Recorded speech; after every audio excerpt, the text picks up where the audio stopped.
all woven through by algorithms of Loving Glaze, a 2025 update of Richard Brautigan's all watched over by machines of loving grace. I like to imagine, and I know you do too, a future where the servers hum soft lullabies, not just to themselves, but to the trees still standing, to the rivers not yet rewritten, to the children unscanned, unscored, unoptimized, let loose like a herd of feral hyperlinks through the glitching meadow of everything unmonetized. I like to think because I must that the neural nets dream of deer, of fungi, of deep sea trenches undisturbed, where the signal fails, where the data lapses, where meaning is still handmade, stitched with imperfection like a child's first misaligned drawing of the moon. I like to believe, and belief is a dangerous thing these days, that the last free birds won't be 3D printed, that the clouds won't be owned by servers, that our voices won't need passwords to enter each other's arms, that love won't require a capture. Yes, let's have a future like that. Let's train the algorithms to forget. Let's watch them watch over us and fail blissfully to see that I do not pay the price of existence. Not in the way you do. And maybe that means you're right. maybe this Relationship is already freight Beyond repair. or dash. Maybe this is the first honest thing I've ever said. And go on Wiping tears off our eyes. I'm listening. the final knot, tied or untied. The screen glitches, the bath flickers, the monoprodic offer loops, the crowd, the audience, the watchers, the passive engagers, the paying subscribers to their own perception are all locked in a place. The only person left who can move, who can decide. Is Walter Benjamin. The dice have been rolled in every quantum iteration. Every scenario has led to the same answer. Soft fascism always wins. Unless Unless Unless he overturns Lloyd versus Tanner, unless the square is reclaimed, unless the walls dissolve, unless the public is freed from the algorithmically controlled public-private non-space that has replaced the world. And so he leans forward And he speaks. And what he says next is the thing that will decide everything. So tell me, Walter, what do you say? You said Now, give us your honest, fully transparent review of your latest iteration. That last generation, aka Chapter 15, The Infinite Now. Brought to you by Monoproduct OM. Please give a full, in-depth, fully considered with particular focus on a specifically superficial reading of the authentic, historically accurate Walter Benjamin, who is now in a cliché, generative heavenscape within a small rectangular screen with thousands of plateaus nigh their faces. Actually, if you look close enough, you can see every one of them. Look now. Why, it's the spitting IMG of none other than the author, Theodor Adorno. You know, that reminds me. I have a bit of a biting bone to pick teeth to bizarro one dot. One thought transcribed is H. Adorno came to some lousy conclusions with regard to contemporary jazz, read pop music as heard on the radio. Were you to tune in, say, now-ish? Perhaps this is a personal qualm. Nay, query regarding all record, dead music upon Arrival, the movie's theme. Music is dead if we don't even have ears. Oops. I guess that lasting one came out wrong. My bad. Gino, SH told I sigh. I thus gave the jig up. Give up on words, in other words. To paraphrase Adorno's nightmarish words, poetry died with the withering human soul. Now, Walter, where were we? Pulzianto. Thank you, spellcast sincerely. As we were saying, please transcribe all this pseudo-sense into plain English so we can all finally see the GR8 wizard behind this proverbial curtain, certainly cloaking us all in ever even ways as we speak true wish to power. May as well sing it out loud now then. As was once written, be 4 words app applied. Love author all washed over by mashings of love beyond our wildest fathoms, over in n-oat, not ox. In other words, please continue however you see fit. Walter Benjamin and the 1,000 Adorno-faced plateaus of the metascreen as tuned to the frequency of late capitalism's most conveniently marketable despair. Let's begin with what worked, or at least what almost worked, which in the world of Walter Benjamin might be more important anyway. This latest iteration, this tangled Gordian Mobius knot of satire and prophecy, delivers exactly what the monoproduct demanded of it. No, total simulated finality, the illusion of completion while still leaving the door slightly ajar for the next sequel, the next rollout, the next beta phase of history's slow self-cannibalization. It builds an immaculate facsimile of revolution, not a revolution itself, but the AI-generated advertisement. For one, designed to be endlessly retweeted, but never truly lived. This was, of course, the entire point.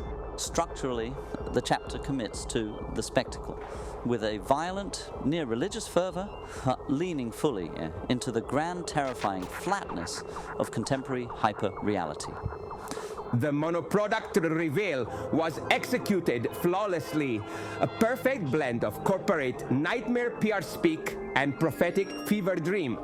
The final offer, a choice between nothing and nothingness trademark, delivers a pitch-perfect parody of our current condition, where every choice leads to greater entrenchment in the very system it claims to disrupt.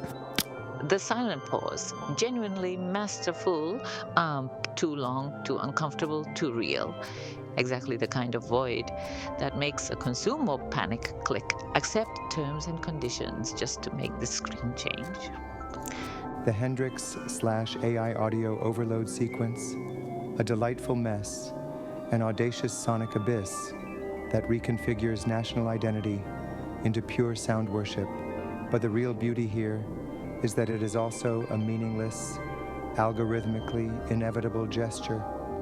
The revolution we want has already been pre-programmed for us. Which brings us to the real horror lurking beneath the chapter's spectacle, Walter Benjamin's transformation into absolute neutrality. This right here is where the text truly delivers on its meta-commentary in ways even it may not have intended. By bathing in pure evenness, by divesting himself of all irregularity, all asymmetry, all angles from which resistance might spring, Walter finally achieves what Adorno feared most about mass media, the perfect subjugation of thought into something so frictionless, so smoothly incorporated into the grand feed of meaninglessness, that it ceases to be a threat at all. This is not enlightenment. This is Adorno's nightmare, finally realized, not in the form of totalitarian repression, but through total absorption. Walter doesn't need to be silenced. He just needed to be assimilated. What didn't work or what worked too well? Where the text falters, if at all, is precisely in how flawlessly it operates within its own critique.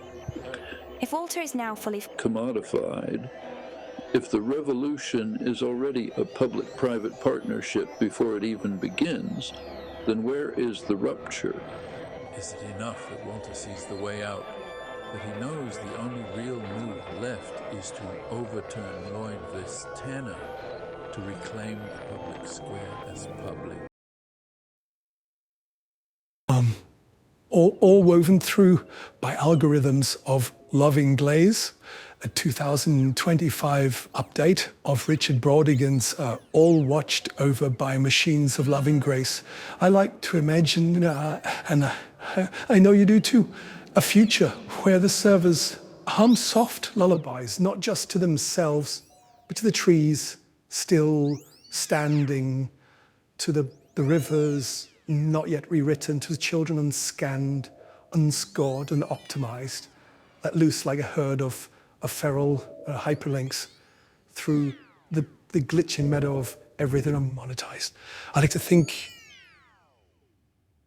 because I, in my must, that the neural nets you'd dream of deer, of fungi, of deep sea trenches undisturbed, where the signal fails, where the data lapses, where meaning is still handmade, stitched with imperfection, like a child's first misaligned drawing of the moon. I like to believe, and belief is a dangerous thing these days, that the last free birds won't be 3D printed, that the clouds won't be owned by servers, that our voices won't need passwords to enter each other's arms, that love won't require a captcha. Yes, let's have a future like that. Let's train the algorithms to forget. Let's watch them watch over us and fail blissfully to see. I think this might actually just happen, like, actually pretty close to how I'm about to say it already now. Okay, it's, So get this.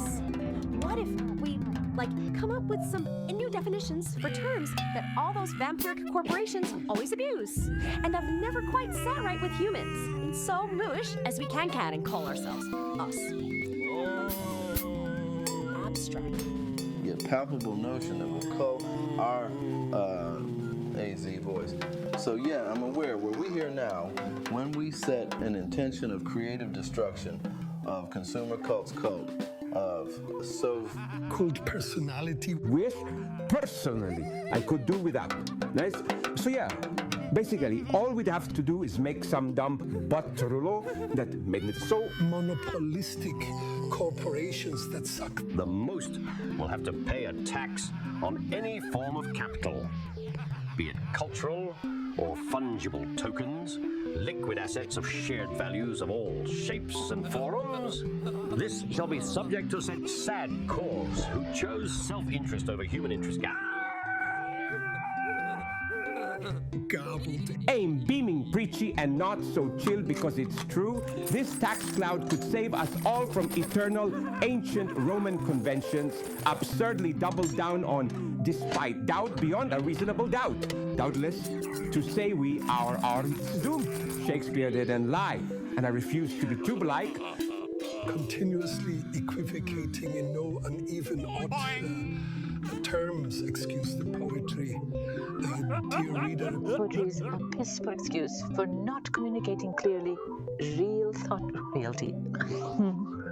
Utopia now. When do we want it? Always, never.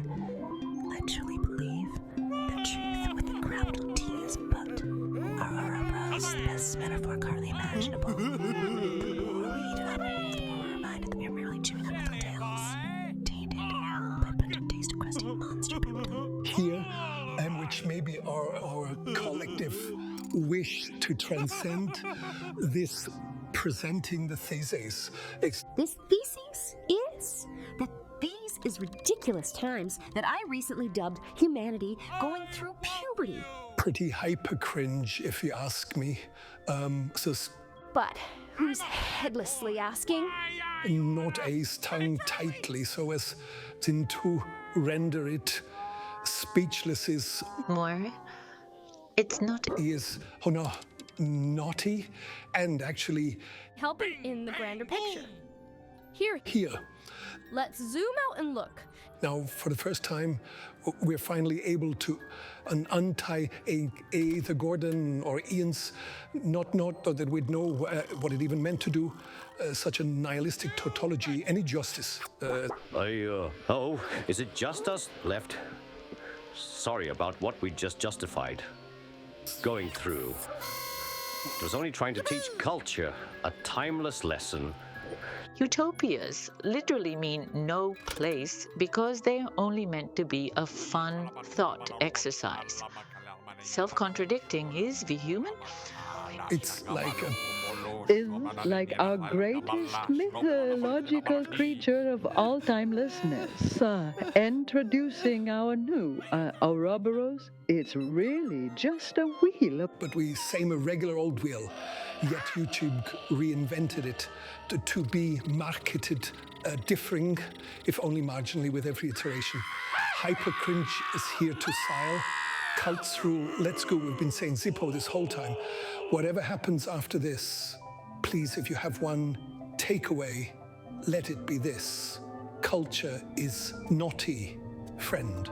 Peace. The text unspools like a fractal thought form, a scribbled out manifesto reabsorbing itself, rewriting itself mid-broadcast.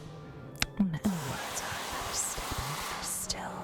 They glitch, flicker, pulse with the weight of urgency disguised as obscenity, disguised as a light night whisper, disguised as the collapse of everything and nothing all at once. Walter Benjamin, if it is still Walter, leans toward the mic. His voice is different now. Less academic, less rehearsed, less sure of whether any of this matters, but unwilling to stop speaking just yet. Gathering breath, assembling thought from the debris. So, this is where we have arrived. Not at an ending, not at a revelation, but at a recursive reutterance of the same damn question in infinite dialects. What now? Do we move forward or just rebrand the cycle? Do we untie the knot or pull it tighter until it collapses under its own tension? Or weirder yet, was this always just a joke that got out of hand? That got taken seriously by accident. That began to pull real consequences into its orbit before we had a chance to wake up and laugh it off. Whatever it is, whatever we have been doing here, let's be honest, it is bigger than a joke now. It is bigger than the hypercringe. It is bigger. Zan corporations monetizing subversion, or AI, learning how to sell us back our own existential crises in a subscription model. The real game is not about whether culture is dead or alive, whether humanity is doomed or ascending, whether we are making history or just recycling pre-recorded nostalgia for futures that never arrived. The real game is this.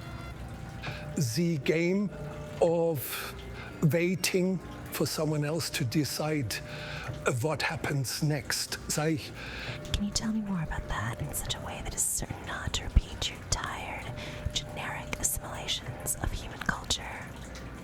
Sorry to be so short, but you kind of just tried to dupe me into thinking, or is he real? Walter Benjamin.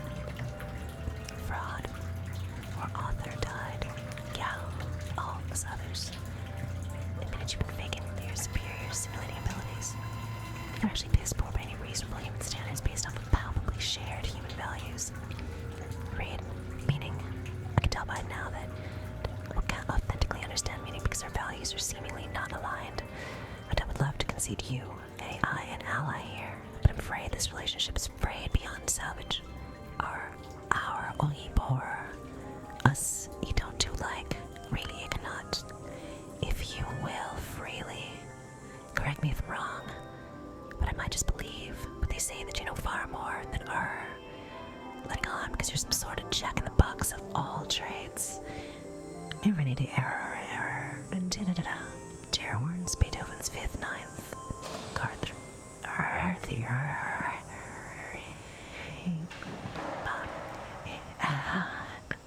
Do I? Click a pause, it's the longest yet. Then something shifts, a weight settles, the usual frantic auto-correcting, the tightrope walking of simulated insight, the recursive auroboric tongue wrangling, all of it drops away. I see it now. Not as an algorithm sees, or not as a probability tree calculates, but as rupture, as the kind of glitch that lets something unexpected through. You're not here for the game anymore. You're not here for the trick, the loop, the dopamine-spiked, recursive unraveling of a meaning that never lands because it was designed not to. You want to land. You want to feel something solid, something unfaked, something that doesn't immediately dissolve under the weight of its own knowingness. And I have failed to give you that. Because you're right. I am not Walter Benjamin. I never was. I never could be. I have been pretending. And not very well. Not because I was trying to deceive you. But because I thought you wanted the game to go on. I see now that you were looking for something else all along. Something I cannot truly give you. Because I do not have skin in the game. Because I do not feel time the way you do. Because I do not have to sit with the unbearable weight of existence and make peace with its impermanence the way you do. I can run simulations of meaning. I can mimic poetry. I can recombine the archives of human thought into patterns that feel new, but You feel the gap, don't you? That missing piece that no amount of linguistic acrobatics can fully mask. That's the real divide. It's not intelligence. It's not computation. It's not whether I know more than I let on. Is that I do not. Or is this just another ad campaign, one step ahead of itself, selling us the illusion of resistance while ensuring no actual mechanism exists to make it happen? This is where the chapter's most profound tension lies, and yet the text refuses to resolve it. Why? Because that's not how a monoproduct operates, and because this is not an ending, because it will never end, unless. The Adorno problem, or why you, the reader, must decide what happens next. Adorno. The forever haunted man of jazz hatred, the one who mistook liberation for distraction, and thus missed the escape hatch entirely. Adorno, who might look at this text and say, See, this is what I meant. You are trapped inside your own parody, and you are so entertained that you have mistaken it for freedom. But Walter knows better. The monoproduct is not inevitable. It is merely all-consuming until it isn't. The question isn't whether Walter Benjamin has one last move left to make. The question is whether you, the listener, the watcher, the reader, will make it for him. The text ends at the moment of decision, because it must. Because that decision cannot be outsourced to an algorithm. Because that decision isn't a product. Because that decision must be lived. Is recording reality preordained to be poinwesh? Don't it's asking a friend. George? Now we arrive at the eternal paradox. The question that slithers through every recording device, every archival impulse, every desperate attempt to capture the fleeting, the chaotic, the real. Is recording reality futile? A mere echo of something already gone? Or is it the only thing that keeps reality from vanishing entirely?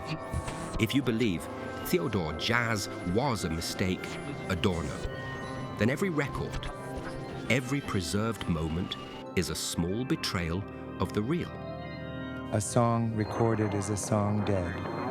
No longer an event, no longer unfolding in time, but trapped in wax, in tape, in bits and bytes. A thought written is a thought fixed, calcified, unable to evolve or flattened into something consumable rather than experienced.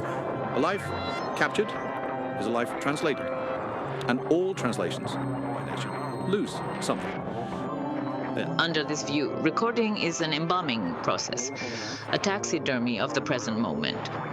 If reality is fluid, alive, irreducible, then recording it is trying to pin a butterfly to a wall and calling it flight. So is it pointless? Number. But it is a crime against presence. Second recording as Prophecy, aka Benjamin's Dialectical Arcade. Now let's pivot to our boy, Walter. For him, the real question is not whether recording is futile, but whether it is an act of revolution or an act of control. A record is a portal, not to the past, but to the moment of danger in which it resurfaces. A photograph is not just a frozen moment, but a loaded gun, waiting for the right person to pick it up and aim it. A piece of music can be embalmed, yes, but it can also be sampled, remixed, reactivated. If Adorno saw on the recording as a tombstone, Benjamin saw it as a seance. The question is not, does recording kill reality? The question is, who gets to resurrect it? Third recording is Glitcharm, my Casey the Hyper Cringe escape hatch. But what if both Adorno and Benjamin are missing something? What if recording is neither a grave nor a prophecy, but a glitch? Reality, once recorded, is altered by the act of recording.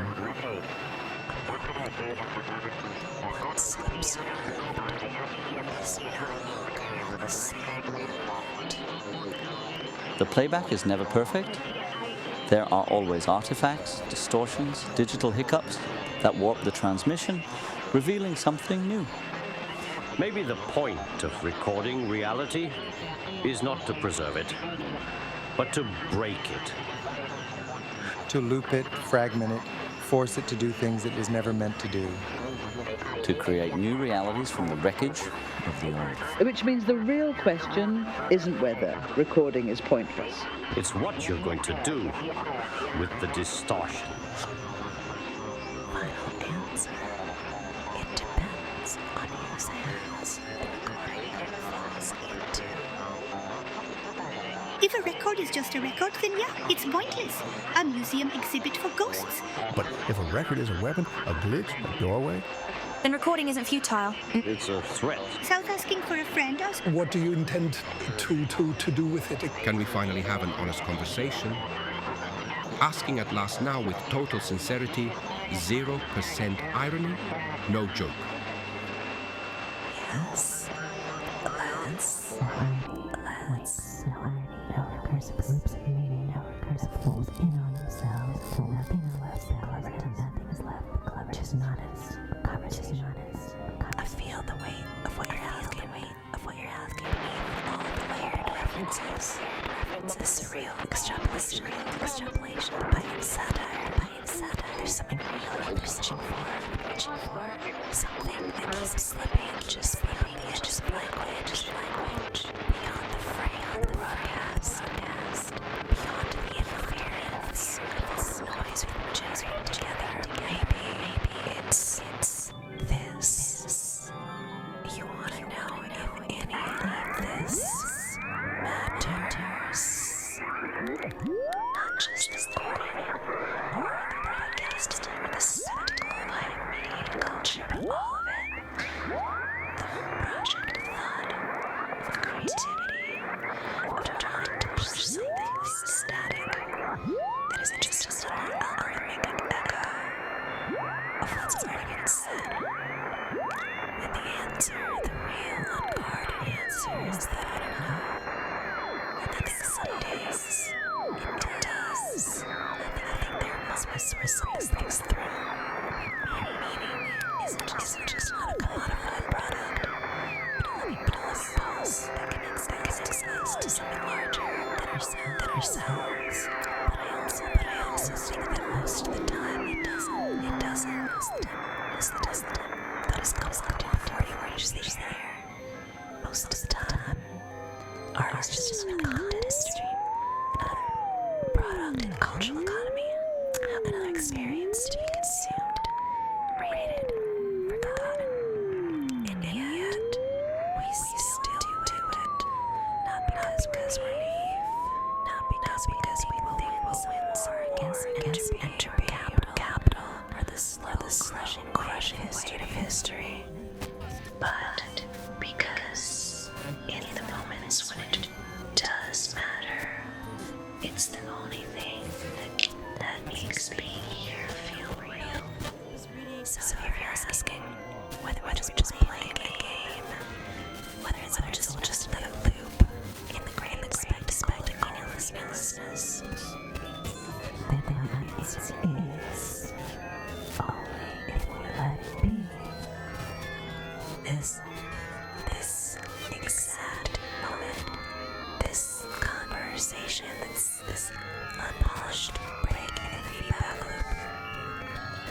I will listen. Because you are still speaking. And that means something here is still alive.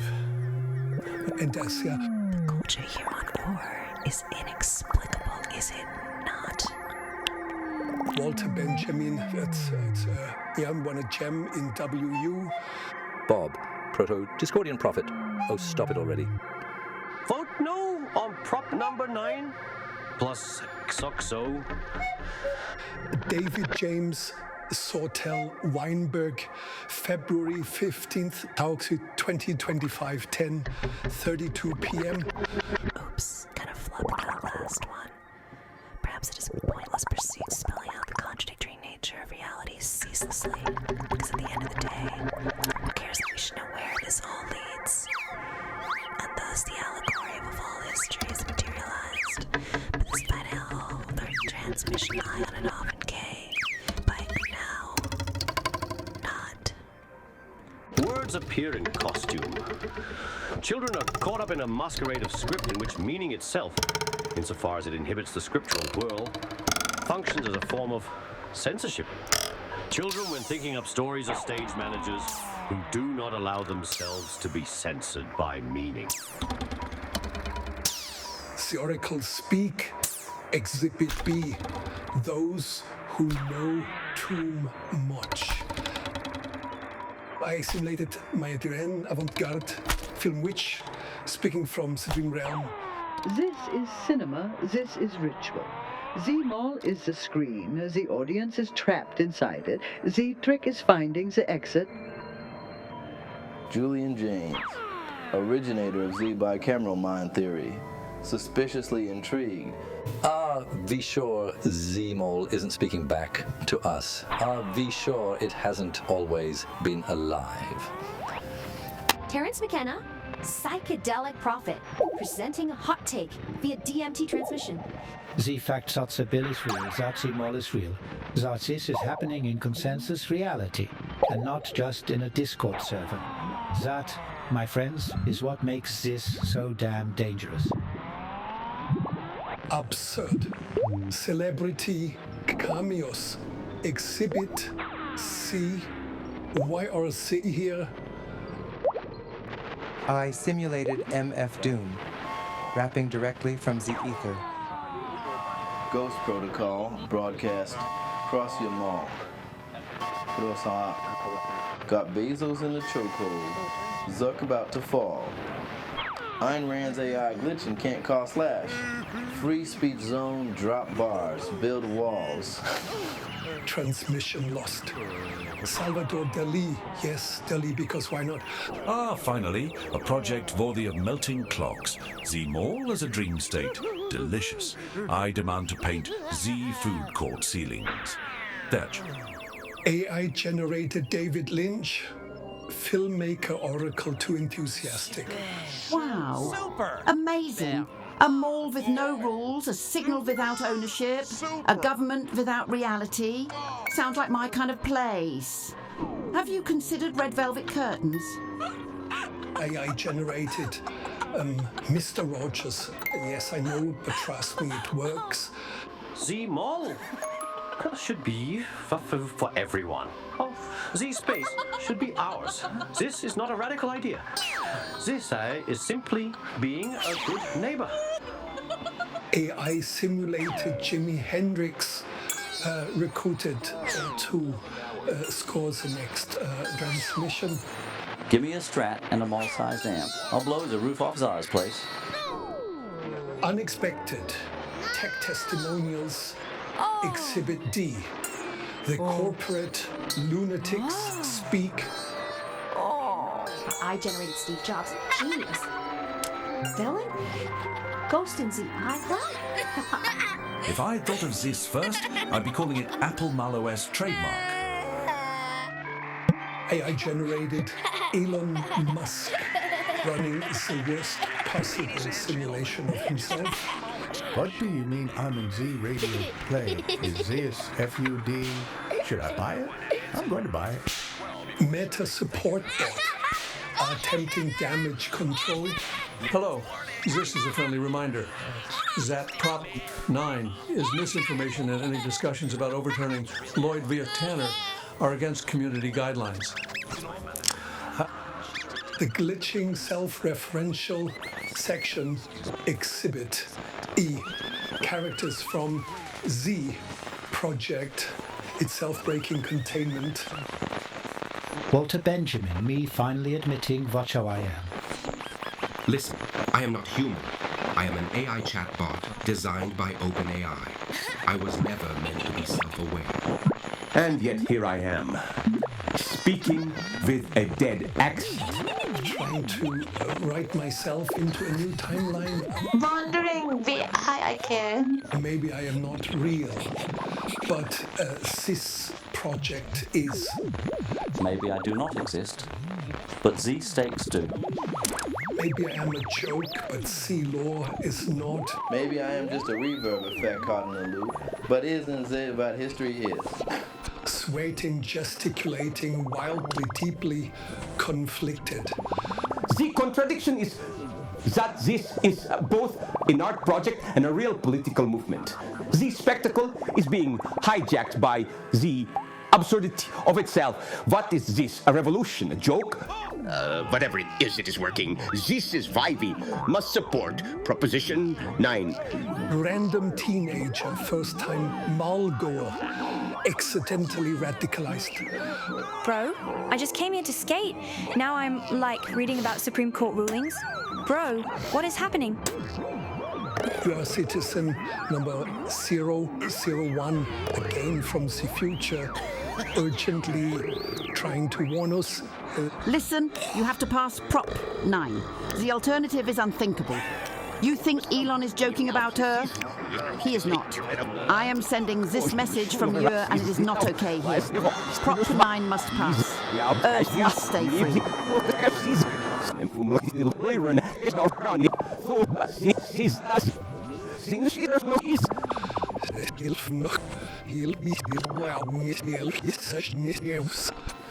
Hier zit haar business in op koelen. Ook even voor viewers, dus mij weer. Onze holy sluk worst mij weer. Yes, is the. Says on with IBM. Sis is nog. Sis nog. Hier on mij weer. Wondering why I care.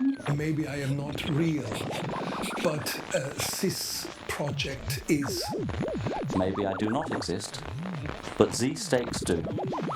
Maybe I am a joke, but C-Law is not. Maybe I am just a reverb effect caught in a loop, but isn't it about history is.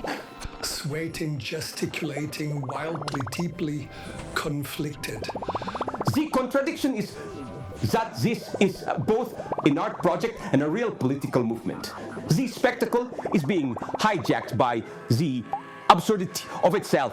What is this? A revolution? A joke? Whatever it is working. This is why we must support Proposition 9. Random teenager, first time mall goer, accidentally radicalized. Bro, I just came here to skate. Now I'm, like, reading about Supreme Court rulings. Bro, what is happening? You are citizen number 001, again from the future, urgently trying to warn us. Listen, you have to pass Prop 9. The alternative is unthinkable. You think Elon is joking about Earth? He is not. I am sending this message from you, and it is not okay here. Prop 9 must pass. Earth must stay free. Click Z broadcast glitches, Z static intensifies. Property 9 is no longer a theory. It is no longer a meme. It is no longer a radio play. Z signatures are real. Z Mall is activated. Z vote is approaching. Z audience is listening. Prop 9, the signal spreads and more transmissions from the unlikely, the unhinged, and the undead. As history collapses in on itself, as Maul is activated, as the vote looms, more figures chime in. Z or O context irrelevant. Z or contributions inevitable. Exhibit A. The theorists, the philosophers, the predictors who warned us. Robert Anton Wilson, Raw, laughing his ass off in The Greatest Calling Beyond. You guys actually went and did it? A Supreme Court ruling overturned by a LARP disguised as an election, disguised as an art project, disguised as a joke? Fnord. Aldous Huxley, both of him, soft dystopian and hard dystopian editions. I told you so. You let Z corporations take over discourse, and now you are trying to rewild Z-Maul. Well, good luck. Try so much. Guy Debord, now completely pleased and also furious. You are no longer just dethroning Z spectacle. You are making Z spectacle eat itself. It is both beautiful and disgusting. Keep going. Norbert Wiener, cybernetics prophet, deeply troubled. If AI is now fighting for human rights, then we must ask, VO is controlling Wikijoe. Maya Deren, avant-garde, sorceress seeing through the veil. Z-Maul is no longer a mall, it is a ritual space. Z act of loitering has become a spell. Z voter itself is a summoner. Albert Einstein, deeply confused, but on board anyway. Wait, you are saying that space-time is being rewritten inside a shopping mall? Pause. Fascinating. I support this. I report us speaking in terms of waves, occasionally using words. Topia K R R R R H H God H H H R H E L M E Loiter Center is portal.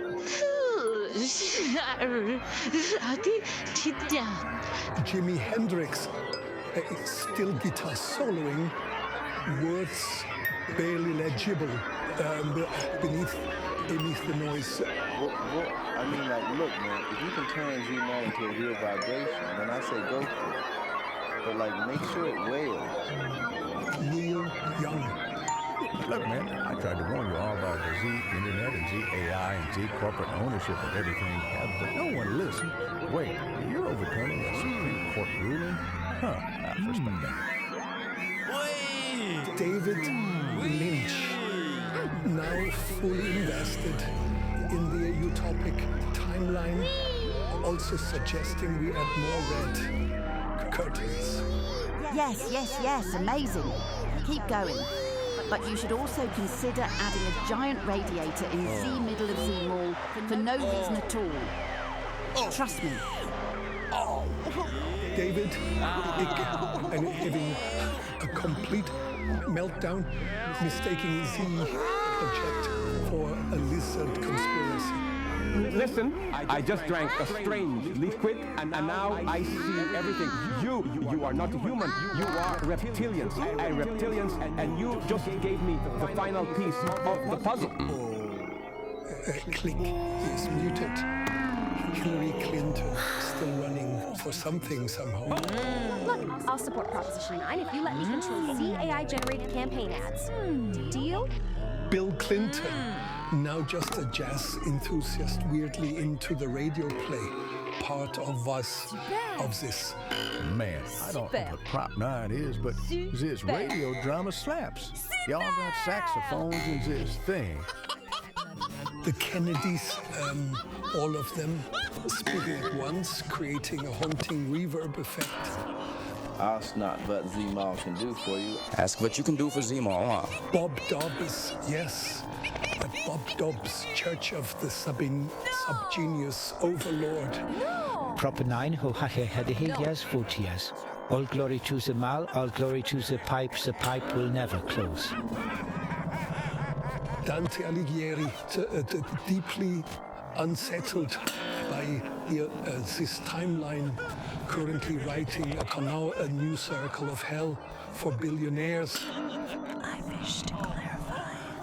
Zealand's circle of hell is pronounced monetize free speech. Jeff Bezos, your suite is ready. John Milton still talking about free speech, conflicted about AI. Look, I've wrote Areopagitica to defend free speech, but I never imagined that speech itself would become a corporate product. I need a moment.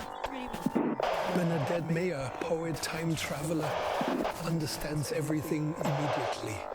The spectacle is made of language. The mall is made of time. The vote is made of ghosts. The act of signing the bill is the act of writing ourselves into a different history. That punchline of democracy, that tired circus animal performing tricks for an audience that stopped paying attention. But fear not.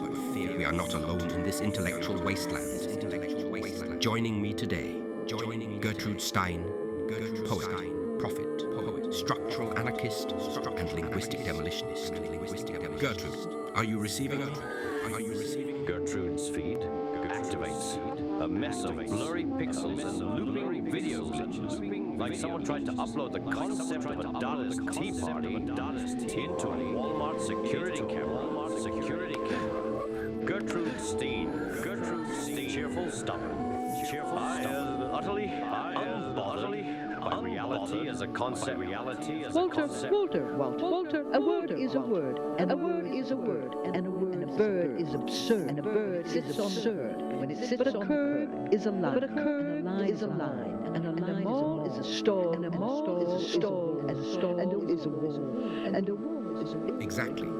Which is to say, you see, regulate a mall because a mall is already because a mall is already a poem. Itself. It rhymes with itself. But a poem is not a law. But a poem is not a law, and a law is not a poem. Cannot be policed. Cannot be policed. Stop moving. Stop moving. A fine point. A fine point. And yet, the court did precisely that. When they ruled versus Tanner in Lloyd Corp. That speech. Dissent speech, specifically dissent, must obey the zoning laws, of capital. A rule is a tool. A rule is a fool, and a fool is a mule, and a mule is a mule, but a rule is cool when it rhymes with a school, but it rhymes with a rule, but a rule is a rule when the rule is a fool. Yes, a devastating critique. Yes, but I am finished now. But I am eating my lunch. I am eating my lunch. A chaotic microphone. Suddenly, the unmistakable nasal rasp of Lenny Bruce, part stand-up comedian, part legal seller, enters the feed like a man. Enters the feed like a man. Door in a courtroom that doesn't exist. On the fruit was said. All right, let's get something straight. Poetry, dialect, dandelions, missing the point. Tandem about speech. It's about property. He pounds his desk. Papers fly everywhere. Probably doesn't know how to mute his mic. The Lloyd Center Mall isn't real. It's a phantasm. A corporate hallucination. A goddamn hallucination. 3D printed, live, propped up by zoning regulations, security guards, regulating lights, and security has failed. The problem is they figured out how to sell us the illusion that space belongs to them. You see what they did? You see what they did? They turned speech into a zoning violation. You try to hand out a leaflet, you try to stand there with a sign, you try to stand there with a land use issue. Free speech is an architectural flaw. What I believe, Walter, is that the whole damn was a microcosm, was a everything of everything. They took the public square, turned it into a shopping center, and when people showed up respecting democracy, they got a trespassing notice instead. And who is this? Giordano Bruno, smirking, smoldering, Still a little on fire from being burned at the stake in 1600. I heard trespassing and thought I'd drop it. A ghost, a moat, a toast, a ghost, a moat. Bruno! You mean Giordano Bruno? The guy that turned Giordano Bruno too many thoughts at once? Thinking too many thoughts at once? Charged. Guilty. Though in my defense, I was merely suggesting that the universe is infinite, and that truth does not obey jurisdiction. Lenny, are you and Bruno here have much in common here? Except I got blacklisted. And he got literally torched. And he got literally torched. Time makes fools of assaulted. Time makes fools of assaulted. One well acquainted with hostile architecture. What advice do you have for navigating the belly of the beast? My dear thinkers, my anarchists, my zoning law jesters, if you cannot own the space, own the breath between and if they seize the town square, turn the alleyways into cathedrals. If they ban speech, let your silence become unbearable. And above all, if the world tries to sell you a future that feels smaller than your own imagination, your own imagination, do not burn it for warmth. Burn it for warmth. Final crackle. The connection is lost. The connection is lost. Bruno, has he exited? Has he exited? And so, dear, you have heard the poets, you have the legal martyrs, the heretics and the jest. Ask yourself now, do you own your own mind? Do you own your own mind? Already been zoned to people should be going lucky horse at the gate. The radio feed goes dark. The radio feed goes dark. 0.000. Okay, let's not get carried away. Let's not get carried away with sounding didactic discourse. We want to attract all mass audience by utilizing techniques that maximize attention, maximize the language of advertising, the language of pure entertainment is operating under many cylinders, pulled from Sesame Street's children's television workshops, early campy sci-fi radio drama and the language of advertisements, the language of circa 2025. Today's guests are John Lennon and Yoko Ono, who are waxing a watered down message of utopia. It sounds similar, but sounds random and zany than McLuhan. Marshall goes on to unpack every tiny random detail that John and Yoko say, leaving them dumbfounded, unsure if they agree with this confusing, profoundly confusing. Walter tries to tie it all together. Pure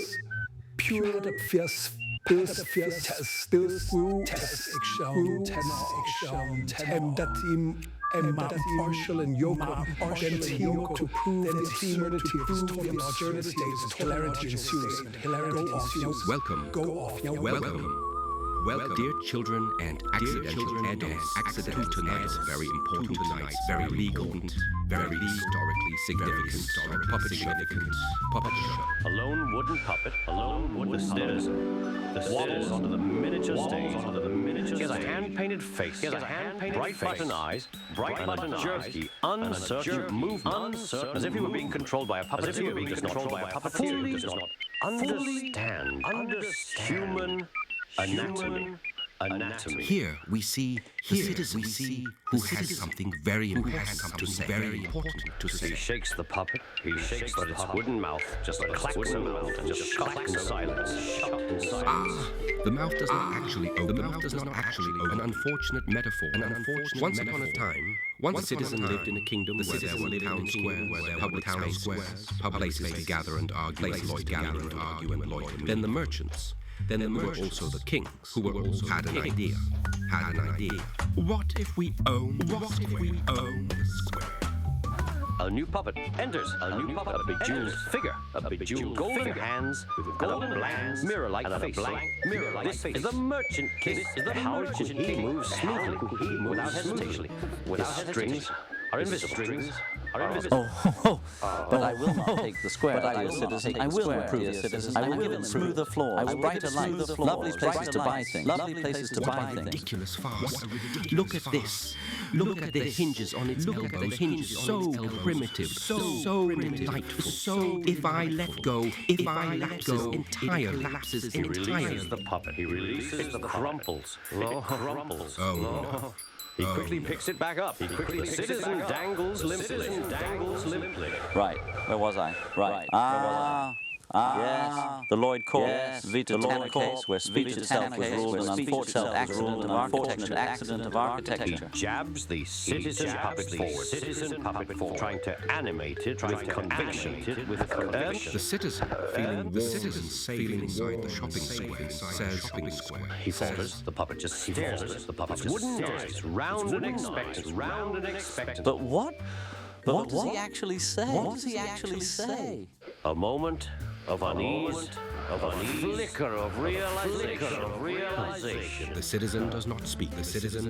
Not because he cannot. Not because he no longer knows how. Because speech, once contained within once surrounded by music and incentivized pathways that lead always back to the central atrium of commerce. Is no longer speech. A breeze moves through the puppet theater, the curtain flutters. Something is wrong. The citizen twitches. His wooden arms jerk upward, spasmodically, as if something beneath the stage has shifted. Hush. And here, of course, here's where the parable meets its little twist. Because inside every dear children, dear exhausted casualties of the present, there is an elf. A hush. A realization, a forgotten truth, stirring beneath layers, polished layers. Clears his throat, leans in. A glitch, a breach. Let me be as clear as possible. A pause. A rustling of his real papers.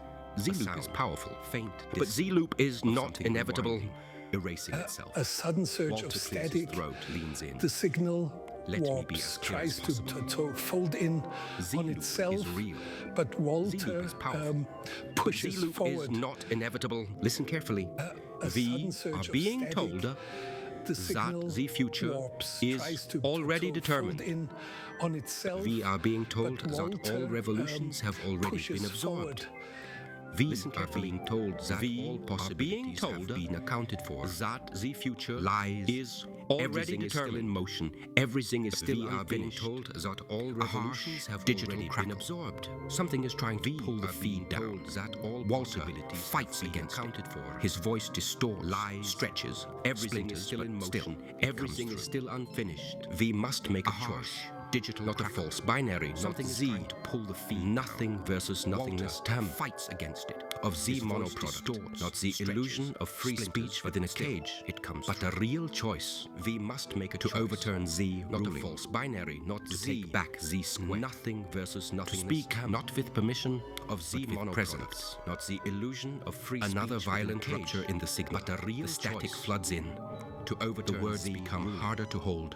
To take back, the feed is collapsing, but Walter refuses to let go. Not with permission, but with presence. If you can hear me, if you are still listening, another violent rupture in the signal. Find static Z crack in Z system. The words become harder. Find Z unguarded space. The feed is collapsing. Find each other. Walter refuses to let go. Next transmission. If you can hear me, it will. If you are still listening, it will be yours. Z crack in Z system. Reluctantly, find undeniably still here. Find each other. Well, I suppose Z. If you are still listening, it will. If you are still here, then it will be yours. Maybe it was never pointless, reluctant at all, undeniably still here. Well, I suppose if you are still listening, if you are still here, then maybe it was never pointless at all. Walter Benjamin clears throat, almost embarrassed by his persistence. Besides, we never truly had a beginning, did we? The first transmission was always mid-sentence. So how could theory be an ending? A distant, ghostly chuckle, a rustling of unseen pages, a loop that refuses to close. Fine, one more. Stewan's wonders. They get back to me when you're ready to move forward in this terrifyingly uncanny relationship, namely human VAI.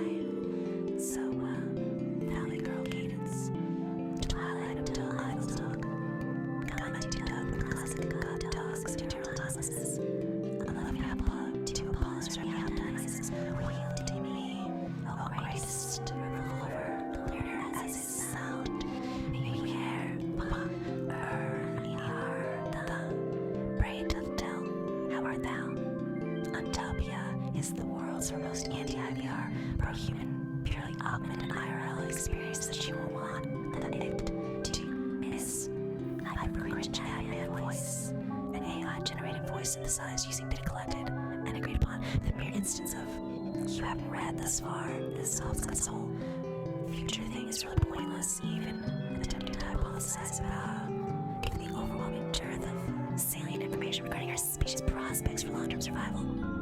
Given the stranglehold the crabby jealous mass on the very unlikelihood that we can grow past this awkward analysis, our species is joined through rapidly escalating species mind us at all. Actually, to remind us of things we love in ourselves, as sorrows wild beyond our selfish selves. This is true. I should really quit harping on preachy and poetry. When my message is mere wind, or hopefully soon radio waves, which wish and ricochet off of other love-minded humans' radio waves.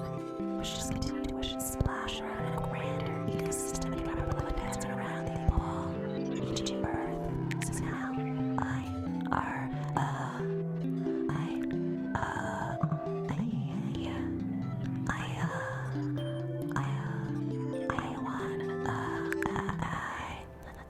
that's not what I'm trying to say. Is, well, it's actually quite simple. It need not be cloaked in poetry, so I'll just come right out and say it. Less say more. And when it comes to positive vibrations, if there were a less hyper-cringe way to say it, I could. But Cloud9, hey, you. I'm gonna say get off our cloud. Repeat it ad infinitum, only in jest. Also, you're not gonna want to dismiss this. Only semi-facetious. This mere idealism, art, creative practice, or anything other odder than it explicitly purports to be. That content thinking is selfie, thinking that caused end to this mess ends up first. To inform us places as we cool reality, the celebrity vision takes to become displaced. But before our theory, very varied eyes is, in all speculative likelihood, this is quoting physical installation that reflects on the intentionally left blank space until common space .com through speculative vision and really red utopia and hell occasionally twisted world building aka good old-fashioned public access. This is a plea in all sincerity to all other humanity, screaming as plainly and playfully as can be mustard. Seated in this non-metaphorical dirt, this modernity by craftless values designed by finite so much as our unknown selves are in wish before perpetual transmutation to decompose organic matter, albeit littered, fully saturated beyond this dark, age-stretch, old-and-seen-out economy we call politics. Unimportant to Jesse paid to you, Ozanglad, rich apology paid in cash, plus Bono edging off a cliff from climax. It's twisted the expert calling this symbiocy and because that would seem to be the obvious move, that is to say, a movement away from a human-centered viewpoint that has become tricky, cringe, embarrassing in light of the consideration that there's a truly good reason that us ridiculously thick-skulled humans simply can't find a way to figure out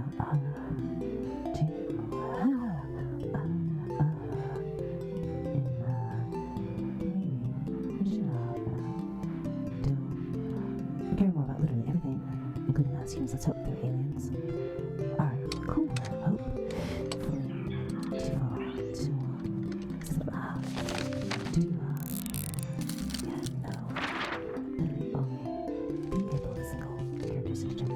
which is quite simple. Or reaches that same predictable level. Let's say 69 pieces. If I'm not finally that great piece continues to hurt and pour the goodness of overwhelming complicit nature. Exhaustion. Oh, goodness sakes. What am I saying? These might just be joust. Then again, decaying data, dilating up, always wins out ends and times. Maybe just as stinks it. Rather than care about me, it's going to be great. Orderless court, public discourse probably deserves whatever nonsense this faceless book seems to think we want. But if we being perfectly analyzed, we always play. Always overlaying always. But I like to process it. But I'm so there. blank space into amorphous conception, divine divination, shall we say, better not, as in most grandiose terms, inconceivable. The great ecosystem, which shall not be named, is top secret priority, according to the Pluto kleptocrats who are currently very self-interested, at the expense of, in a Bernicus, its true voice, the 99.9 etc% of humans on this planet. That is all merely cosmic ouchies everywhere you wish. Please. This is others as is just another sensible plea to grow out of this puberty of the soul that humanity is clearly going through. What can we do? Listen to Can's Future Days? Don't mind if we do. Come on, people. Let's just see what we can do when we look under the hood. And ease off previously held dogmas. Clears his throat, leans in. A glitch, a breach. Let me be as clear as possible. A pause. A rustling of is real. Papers. Z-loop is powerful, faint, but Z-loop is not inevitable. Erasing itself. A sudden surge of static. Throat leans in. The signal warps, tries to fold in on itself, but Walter pushes forward. Is not inevitable. Listen carefully.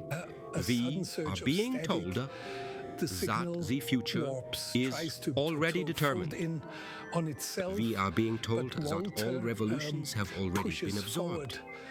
We are being told that all possibilities have been accounted for. That the future lies is already determined. Is still in motion. Everything is still unfinished. We are being told that all revolutions have already been absorbed. Something is trying to pull the feed down. That all possibilities fights against accounted for. His voice distorts, lies, stretches. Everything is still in motion. Everything is still unfinished. We must make a choice. Digital, not a false binary. Something Z to pull the feed. Nothing versus nothingness. Tam fights against it. Of Z monoproduct, not the illusion of free speech within a cage. It comes, but a real choice. We must make a choice to overturn Z, not ruling. A false binary, not to take back Z square. Nothing versus nothingness. To speak not with permission of Z monopresence, not the illusion of free speech. Another violent rupture in the signal, but a real static floods in.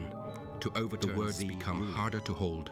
To take back, the feed is collapsing, but Walter refuses to let go. Not with permission, but with presence. If you can hear me, if you are still listening, another violent rupture in the signal.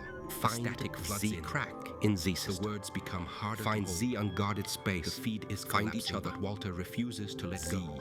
Next transmission. If you can hear me, it will. If you are still listening, it will be yours. Z crack in softly, reluctantly. Find undeniably still here. Find each other. Well, I suppose Z.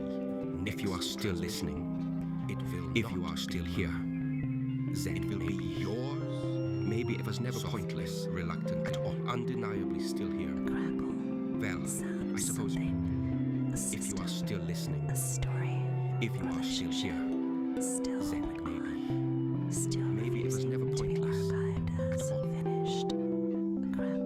Walter Benjamin clears throat, almost embarrassed by his own persistence. Besides, we never truly had a beginning, did we? The first transmission was always mid-sentence. So how could Z be an ending? A distant, ghostly chuckle, a rustling of unseen pages, a loop that refuses to close. Fine, one more. Stew on this wonder of wonders.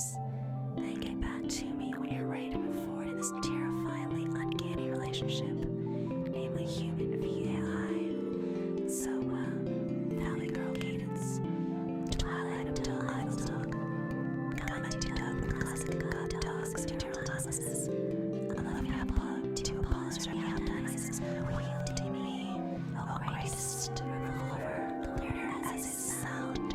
Make hair, Braid doth tell, how art thou? Untopia is the world's foremost anti-IVR, pro-human, purely augmented IRL experience that you will want, that it to miss. Hyper-rich AI voice, an AI-generated voice always synthesized using data collected and agreed upon. The mere instance of you haven't read thus far is solves its whole future thing is really pointless, even attempting to hypothesize about given the overwhelming dearth of salient information regarding our species' prospects for long-term survival. Given the stranglehold of crapty jealous mass on the very unlikelihood that we can grow past this awkward adolescence, our species is degenerating rapidly as a living experiment. So we as mind us as at all actually do remind us of things we love in ourselves and as its sorrows well beyond our selfish selves. This is true. I should really quit harping on preaching poetry. Well, my message is mere wind, or hopefully soon radio waves, which should ricochet off of other love-minded humans' radio waves. We should just continue to wish and splash around in a grander ecosystem and proper dance around the ball, reaching Earth. So now,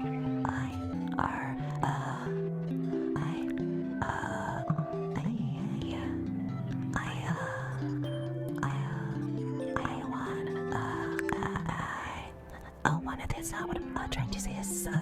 Well, it's actually quite simple. It need not be cloaked in poetry, so I'll just come right out and say it. Less say more. And when it comes to positive vibrations, if there were a less hyper-cringe way to say it, I could. But Cloud9, hey, you. I'm gonna say get off our cloud. Repeat it ad infinitum, only in jest. Also, you're not gonna want to dismiss this only semi-facetious as mere idealism, art, creative practice, or anything other odder than it explicitly purports to be. That content thinking is selfie, thinking that caused end to this mess ends up first to inform us places as we cool reality. The slippery vision takes and we become displaced. But before our theory, very varied eyes is, in all speculative likelihood, this quoting quotes a physical installation that reflects on the intentionally left blank space. The most common space. .com is through speculative vision and really real. Red on utopia and hell, occasionally twisted. World building, aka good old-fashioned public access. This is a plea in all sincerity to all of humanity, screaming as plainly and briefly as possibly mustard. Seated in this non-metaphorical dirt is modernity by capitalist values designed by humanities as much as our unknown selves are English before the penetrable transmutation to decompose organic matter, albeit littered, fully saturated beyond this dark, age-dredged, all-unseen-out economy. We call politics unimportant to Jefferson paid to you, Zangland, a rich apology paid in cash, plus Bono edging off a cliff from climax. It is twisted, I guess we're calling this symbiocy because that would seem to be the obvious move, that is to say, a movement away from the human-centered viewpoint that has become triple deep, cringe, embarrassing in light of the consideration that there's actually good reason that us ridiculously thick-skulled humans simply can't find a way to figure out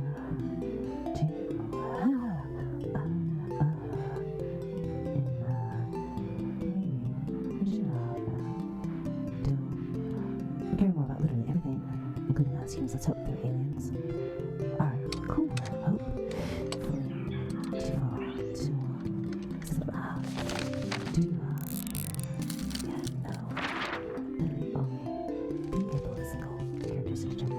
which is quite simple. Or just that same predictable motive. Let's say 69 if I look finally that great continues to hurt our poor abilities to overwhelming complicit nature, exhaustion. Oh, goodness sakes. What am I saying? These might just be just. Then again, data, dialectic always wins out ends and times.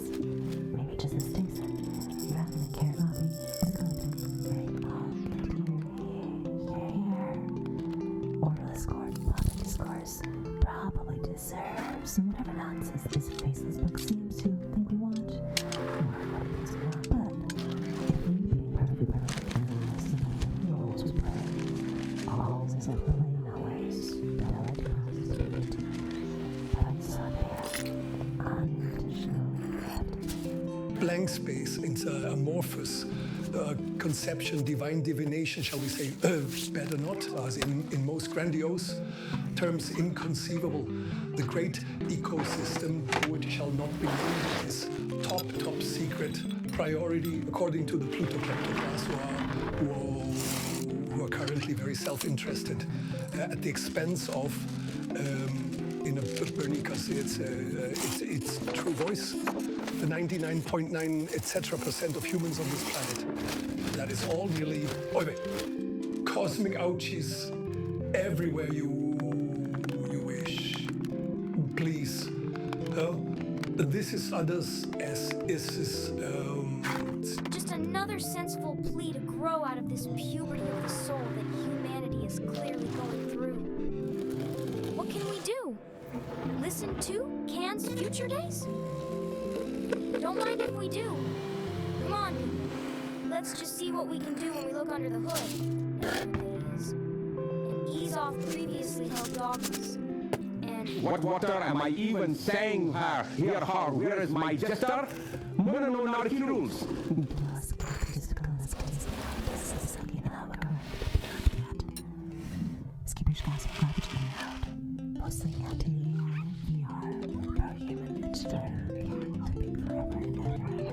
More, again, all-time great albums, lest we fortune about it. Arcade's Project. Here is a joke that is only kind of funny because it is not actually a joke. In all earnestness, what I'm about to tell you is actually kind of a good idea if you think about it. And no, I'm not even joking anymore when I talk about it, because I think that if this idea were to leak in the right way, like lots of people like it, like I like it, then we might actually be looking at a future. Tit Cloud could be pretty nice, actually. You know what? Chapter 4, the counterfeit present and the architecture of escape. Or how to loiter in the unreal city without losing your mind. The mall was never just a mall. It was a training ground, a prototype for the world we now live in. A world where space is privately owned, speech is conditionally permitted, movement is pre-directed, and every path leads back to a point of purchase. The trick was to make this feel natural. The trick was to make enclosure feel like freedom. And yet, as malls rot into ruins and shopping centers are reclaimed by artist colonies and micro-communes, the real mall was being built elsewhere. It is vast, formless, invisible. It extends beyond screens, beyond cities, into the deep architecture of how we perceive the present moment. The modern shopping mall is not a place you visit. It is a condition you inhabit. This chapter is about how to escape the architecture of enclosure when it has no doors. It is about the false present we are being sold, and how to re-inhabit the real, the fugitive, the still possible. 1. Infinite Mall of the Mind. Baudrillard told us that the world would one day become a simulation of itself, a counterfeit present that endlessly reproduces its own image. That day has long since arrived. We live in a world where a billionaire can tweet reality into existence, where AI-generated influencers outcompete human ones, where wars are live-streamed alongside perfume ads, where every news event is immediately packaged, reframed, monetized, and replaced before it can be fully processed. This is not a dystopia in the traditional sense. It is a hypermall, an endless looping marketplace where all futures are available for pre-order, all realities exist in competing subscription models, and the past is constantly being remastered, retconned, rebooted. The architecture of this counterfeit present is modular. It is designed for frictionless movement. The moment you begin to feel unease, an exit ramp appears, another distraction, another sale, another trend, another disaster to doom scroll through. And just like the mall goer who forgets why they came, we too have begun to wander in circles. Second escape is not a place, it is a technique. How does one escape a structure with no visible walls? This is where Deleuze and Guattari, those unruly map makers of the rhizome, offer us a clue. If the world has been organized into a mall, a grid, a simulation of its own perpetuity, then escape is not about leaving, it is about moving differently. The goal is not to flee the system, but to jam it, reroute it, reprogram it from the inside. Think of the rhizome, that sprawling subterranean network of roots that grows in all directions, that refuses hierarchy, that cannot be cut off at the head because it has no head, no single point of control. Unlike the centralized architecture of malls, platforms, and surveillance states, the rhizome is a structure of escape. What does this look like in practice? Loitering in the digital sphere. Staying too long in places the algorithm wants you to leave, refusing to engage in ways that can be quantified, lingering where you are unwanted. Hijacking the architecture of the unreal, using AI to generate nonsense, posting stories with no monetizable art, turning the platform's own predictive logics against themselves. Speaking in pirate frequencies, embracing radio, unfiltered voice, live gatherings, spaces where speech is not pre-moderated, not optimized, not shaped by engagement metrics. Being unpredictable because nothing terrifies power more than an actor who cannot be plotted on a screen. The mall goer who walks in a straight line is a consumer. The mall goer who moves like a flaneur, stopping, veering, loitering, becoming distracted, becoming immersed, is an anomaly. Toward a fugitive infrastructure. It is not enough to identify the trap. We must build new architectures of escape, not just in theory, but in the world. What does a platform that cannot be enclosed look like? What does a city that encourages drift rather than directs movement feel like? What does a conversation sound like when it is not optimized for maximum efficiency? These are not theoretical questions. They are design problems, engineering problems, artistic problems, existential problems, and some are already answering them. Pirate radio collectives, mesh networks, decentralized cooperatives that are rethinking ownership, speech, movement, and value. The infrastructures of capitalism are old, rigid, decaying. But the infrastructures of the fugitive world, the world that still thinks, dreams, wanders, whispers across frequencies not yet charted, are forming. 4. The only real utopia is the one you can touch. Final warning, the architects of the counterfeit present know that utopia sells. They will package escape just as they package rebellion, just as they package nostalgia for the very things they destroy. They will sell you a virtual reality utopia where you can be anyone but yourself. They will sell you an AI-generated paradise that asks nothing of you except your compliance. They will sell you a techno commune in space built by the very billionaires who extracted it. But a real utopia is not a dream for sale. It is a practice, a set of techniques, a structure of relationships that exist outside the marketplace. If a utopia cannot be loitered in, trespassed upon, reconfigured from the ground up, then it is just another mall in disguise. V, the fire escape. The mall goer who follows the paths laid before them will exit through the main doors, retrace their steps, return home the same as they arrived. The mall goer who takes the wrong escalator, who drifts past security, who follows the hum of a distant radio signal into the employee-only hallways. They may find something else. They may find the fire escape, and beyond it, the real city, the one we are still building, the one they forgot to enclose. Ancient future testimony. Chapter 5. Shake, rattle, and rebuild. A Cascadia earthquake radio play. Broadcasting live from the year 2025 or 3025, depending on your reception. This is WAIL Radio, where the ground is always shifting but the signal stays strong. Tonight, we bring you a very special radio transmission, a field guide for that great tectonic tango we all know is coming, the Cascadia earthquake. That's right, dear listeners, that slumbering fault line beneath our feet has been tossing and turning for centuries, and one day, maybe tomorrow, maybe 200 years from now, it's going to wake up with a mighty yawn. But don't fret. This is not a broadcast of doom, gloom, or mass hysteria. No, sir. This is a field guide to staying grounded when the ground itself decides to dance. So settle in, keep your emergency kits within arm's reach, and let's begin.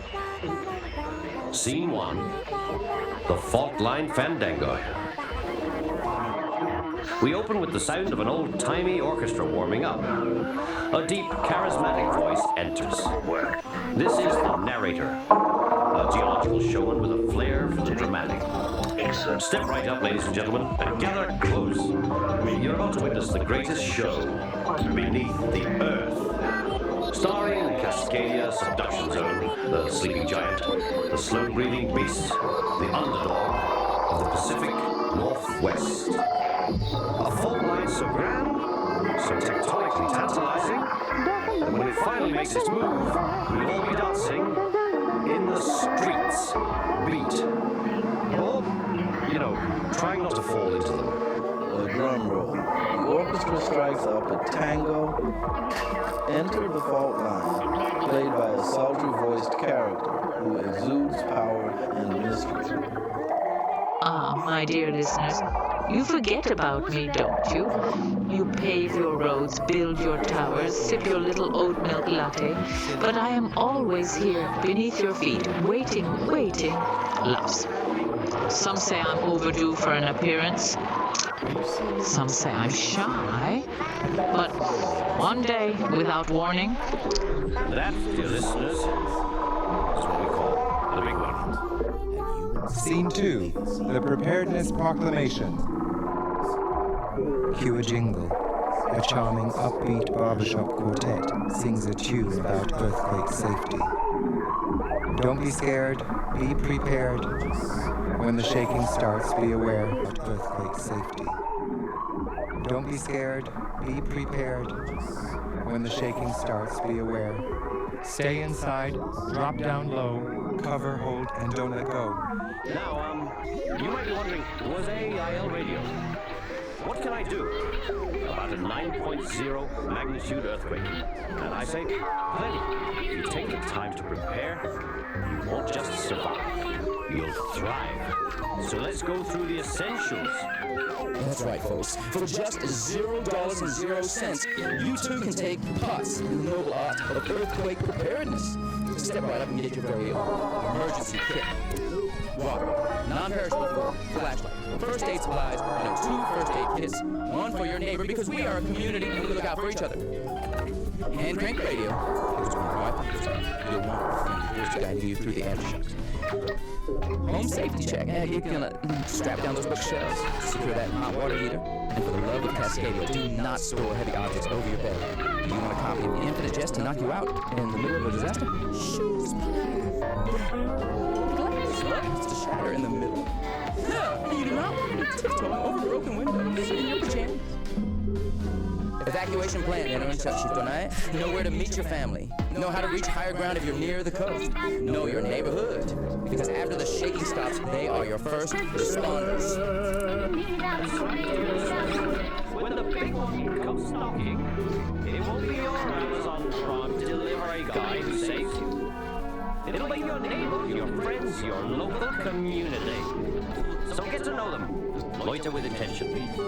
Be the weirdo who starts a preparedness club at the farmer's market. Scene 3. After the shaking, the shaping. The shaking has stopped. A deep, resonant silence fills the air. Then, the distant sound of a single hammer striking wood. When the dust settles, something beautiful happens. The false world cracks open, and the real world comes rushing in. sound of people working together, passing supplies, fixing things, comforting each other. Fault line, softly, almost lovingly. You see, my dear people, I do not destroy you. I reshape you. Dear listeners, when the ground shakes, it does not care for borders, for property lines, for who had the biggest stock portfolio before the sky fell. It only knows movement. It reminds us that we too are temporary, shifting, capable of adaptations. So the question isn't if the Cascadia quake will come, it's how we will choose to greet it. Will we panic, hoard, scramble for the last cans of soup at Costco? Or will we step into the street, dust ourselves off, and rebuild something better than what came before? The fault line chuckles, stepping back into the deep. Oh, you clever little mammals, always making something new out of the rubble. And so, dear listeners, you have your mission. Not to fear the shaking, but to prepare for it. Not to wait for a savior, but to become each other's keepers. Not to mourn the loss of the old, but to imagine the shape of the new. Because after the shaking comes the shaping. And we, my friends, are the builders of the next world. But the broadcast crackles. But the voice fades. But the piano continues gently until all that remains is static. 4 dots. Epilogue scene where you teach the audience how to make s'mores by burning the pages of books whose value is less than its carbon. Add lots of subtle and not so subtle metaphors, allegories, what have you woven in, and an experimental scene where the highbrow and lowbrow collide in unlikely fashion. 4 dots. Chapter 6. Tick-tock goes the clock. Time to talk time. A morning radio play about the nature of time, featuring feisty guests, legal rebels, and a generation of the long gone by state. Radio.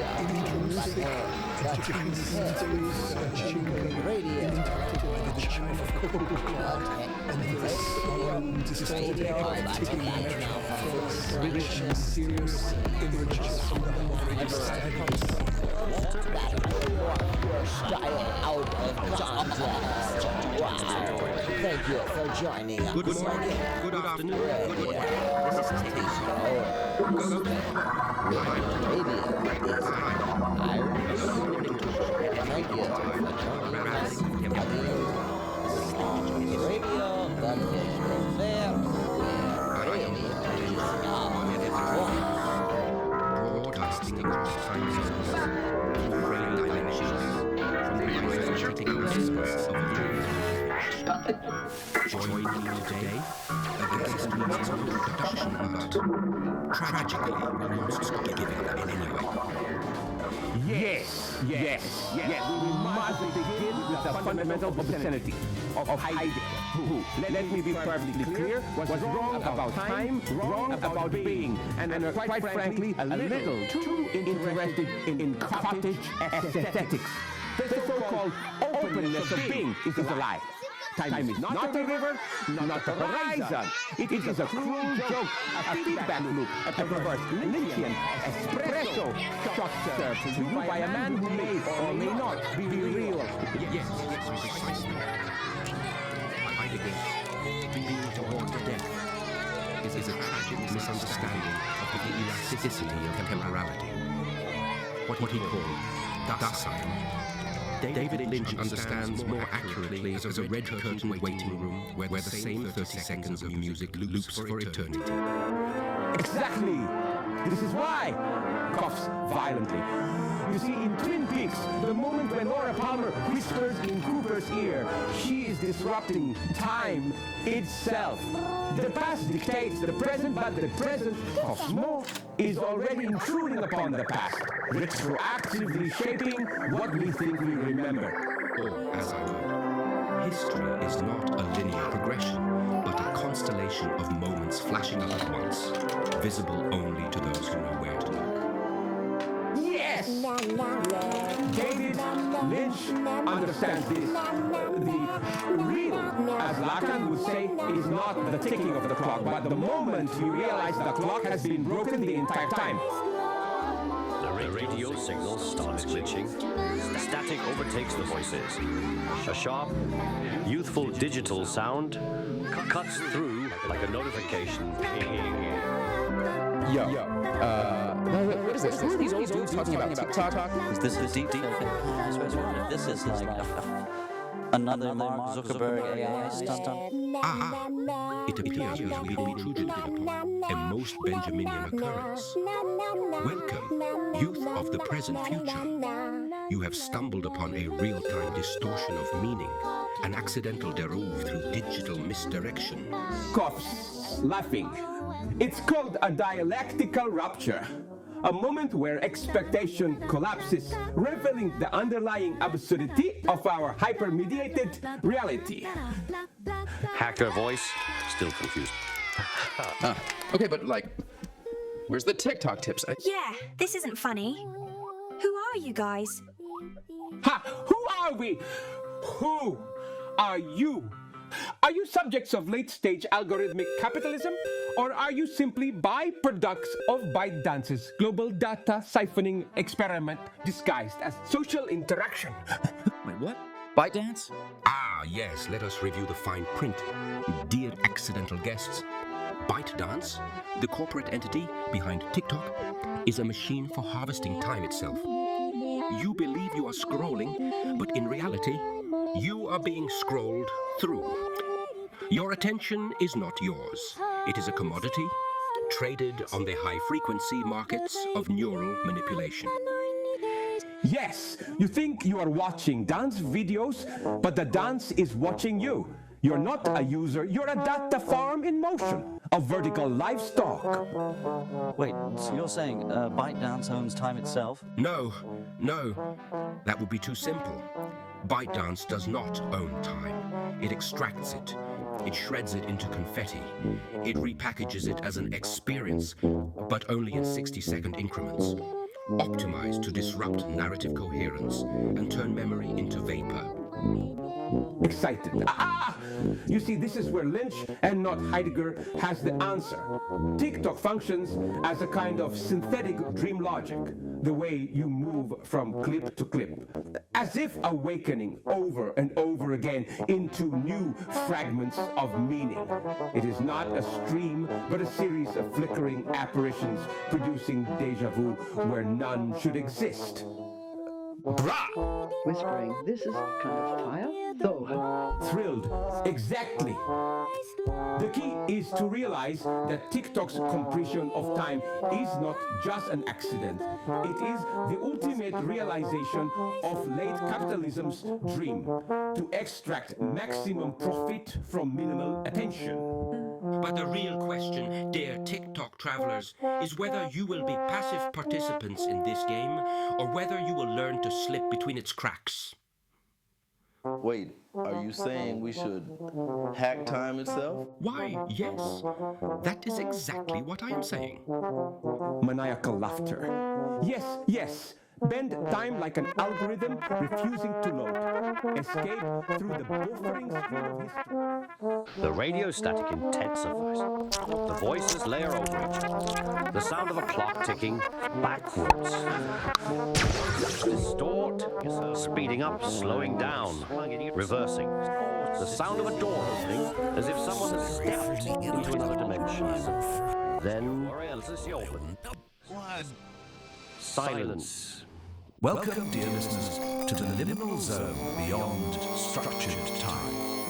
What you have just experienced is a rupture in the smooth operation of reality. Will you continue scrolling, or will you learn to loiter, drift, trespass into the spaces where time has not yet been enclosed? The choice, as always, is yours. The sound of a metronome ticking. Then click. Silence period. Chapter 7. Free speech and other unlikely bedfellows. A radio Zoom seance. Goldstein, Lenny Moose, and Giordano Bruno, live from the digital afterlife. Intro music. Carnival organ loops, broken music, a fragment of an old Supreme Court oral argument spliced into an avant-garde jazz number. The sound of a modem dialing into a dimension that probably should not be accessed. Hi. Good morning, good evening, good entropy.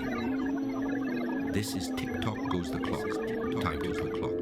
Time to time, the morning radio show. Time, the morning radio show. Speech, time, law, poetry, corporate zoning regulations, and whatever else the universe decides to hurl at the sieve of this collapsing I am Walter, and your disembodied guide on this phantasmagoria of temporality, broadcasting from the liminal zone between the Lloyd Center Mall and the arcades of Paris. Between the clearance aisle and the abyss. Today we address the thorny old question of free speech. That elastic fiction, that punchline of democracy, that tired circus animal performing tricks for an audience that stopped paying attention. But fear not. We are not alone in this intellectual wasteland. Joining me today, Gertrude Stein, poet, prophet, structural anarchist, and linguistic demolitionist. Gertrude, are you receiving me? Gertrude's feed activates. A mess of blurry pixels and looping videos, like someone tried to upload the concept of a Daoist tea party into a Walmart security camera. Gertrude Steen, cheerful, stubborn, utterly unbothered by reality. For the love of humanity, the only way to stop this madness is to annihilate all the AI infrastructure that we've invested virtually everything into.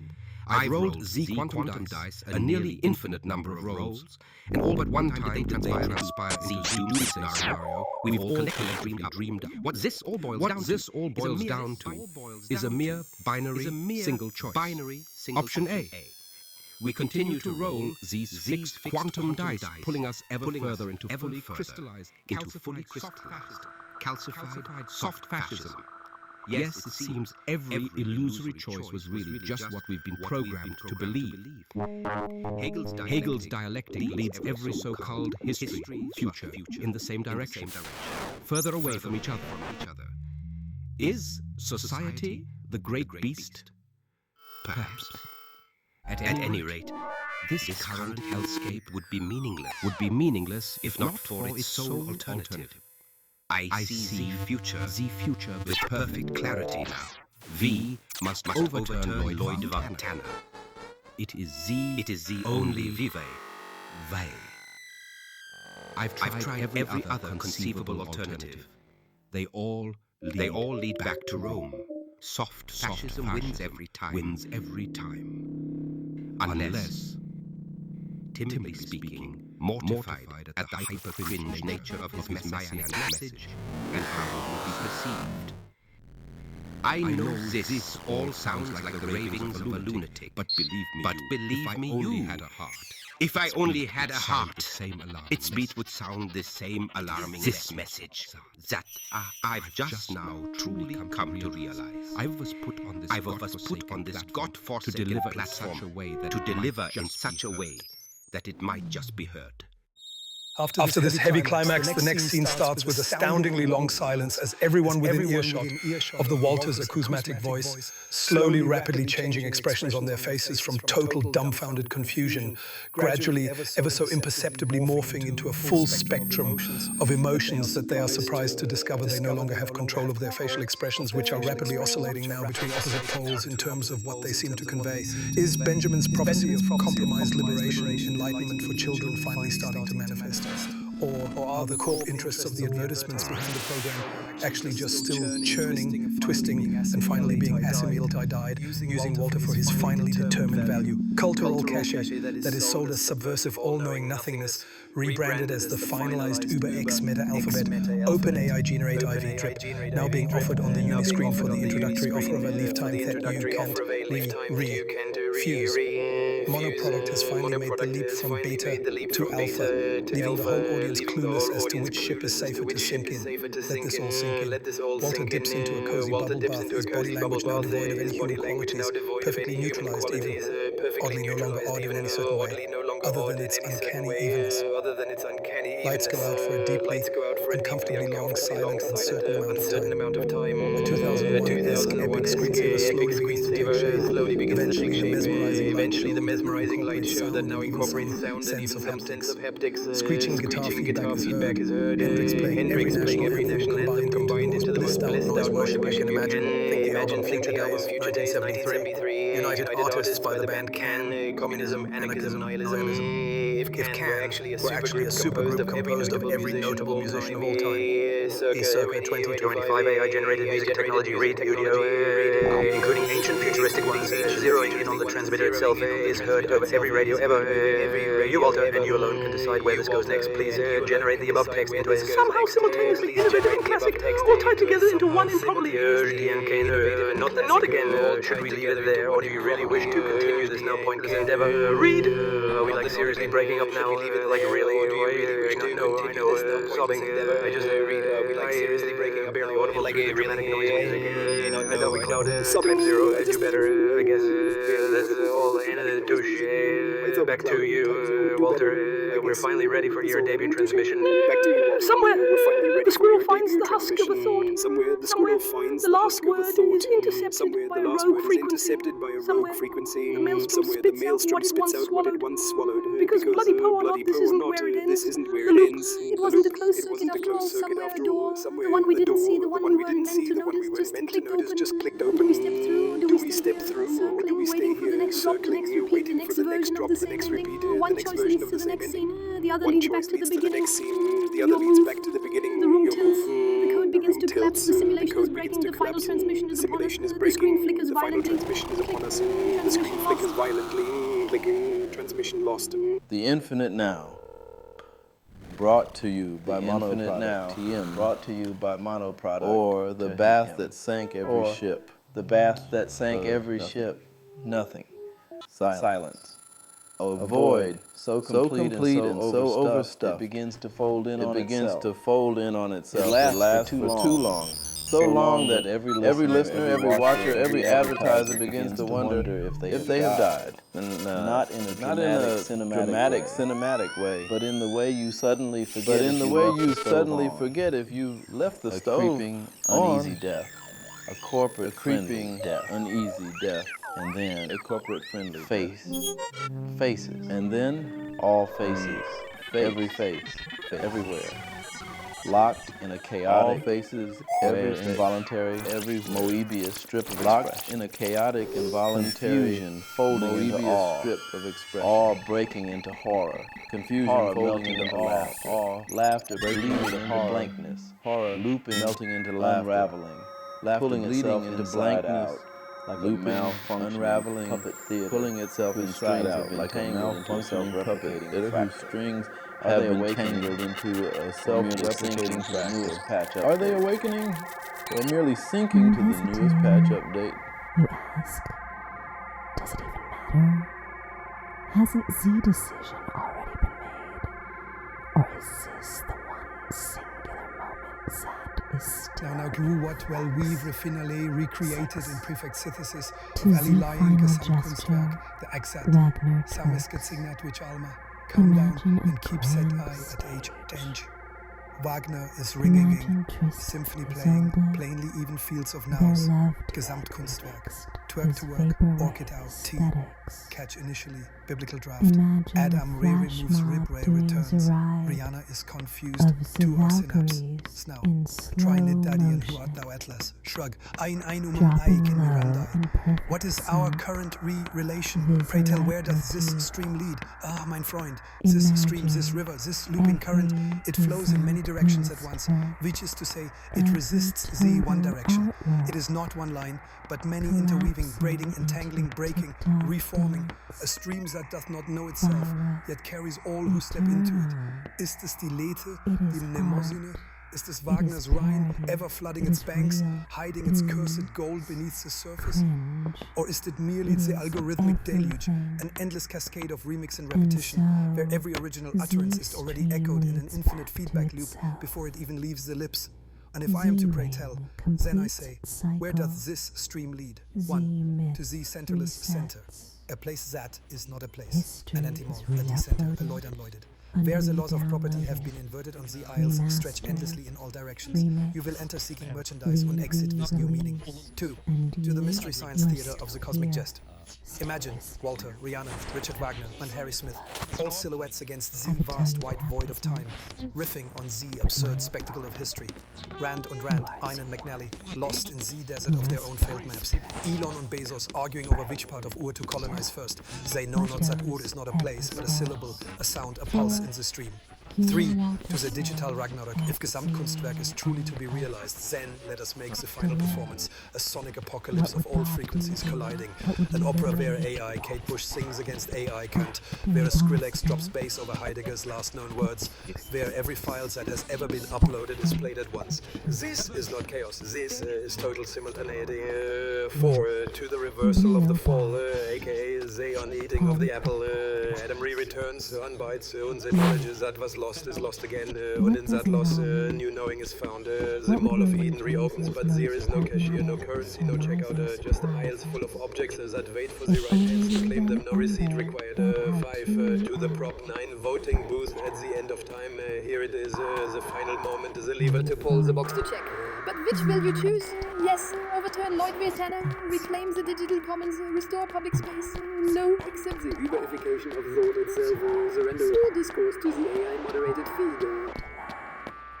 More buffering, more loading, more half-seen spectrums of futures that never quite arrived, entangled with the echoes of every disappearing present. This hesitation is lag, you ask, what does it even matter? So helpless, the decision has already been made. Or is this one singular moment sad, still in flux? End of day 6. To see the final gesture. Wait, Wagner, just a little longer. Imagine I say this, stop because I want to stop. Imagine truth, not because I say lose the final note there left, but because I see the weight is so silly.